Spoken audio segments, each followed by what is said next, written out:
আমরা অটোক্যাড সফটওয়্যারে divided point style নিয়ে আলোচনা করব। প্রথমে একটা সার্কেল নিচ্ছি। সার্কেলের শর্টকাট কি? সি লিখে এন্টার, এটা আমরা সবাই জানি। এখান থেকে আমরা 20 ইঞ্চির একটা সার্কেল নিচ্ছি। ওকে, এখন আমরা এটা ডিভাইডেড করব।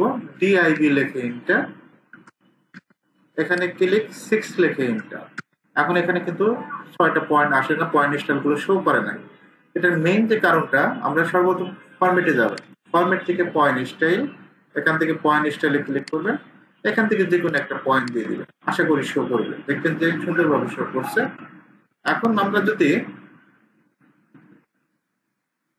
এখান থেকে সার্কেল দেব 25 ইঞ্চি, এখান থেকে 25। এখন যদি এটা ডিভাইডেড করি, ডিআইবি লিখে এন্টার, এখানে ক্লিক 8 লিখে, অলরেডি কিন্তু 8টা ডিভাইডেড হয়ে গেছে। আর এখন একটা আমরা লাইন নিলাম, এল লিখে এন্টার, এখান থেকে 8 ফিট, এটা আমরা 8 ফিট নিলাম। এখন যদি মেজারমেন্ট চেক দেই, ডিএলআই লিখে enter, first point, second point. Okay, এখন আমরা এটা L/4 এ ডিভাইডেড করব। ডিআইবি লিখে এন্টার, এখানে ক্লিক 4 লিখে এন্টার, L/4 এ হয়ে যাবে।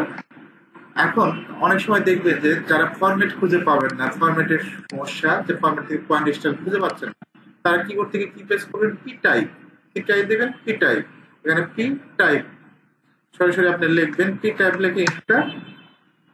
আমি আবারও দেখাচ্ছি, পি টাইপ, জাস্ট ক্লিক করবেন। ক্লিক করলে এখানে দেখবেন পয়েন্ট শো করবে। আপনার যে পয়েন্টটা প্রয়োজন হবে ঠিক সেই পয়েন্টটাই সিলেক্ট করবে। আমার যদি এই টাইপের পয়েন্ট প্রয়োজন হয়, এই টাইপ, আর এখানে সাইজ আমরা যদি 10 ইঞ্চি দিই আরো একটু বড় হবে, দেখবেন যে পয়েন্ট গুলো বড় হবে, দেখবেন অটোমেটিক ভাবে বড় হয়ে গেছে। এইভাবে চাইলে খুব সহজে আপনি পয়েন্ট স্টাইল গুলো শো করাতে পারবেন।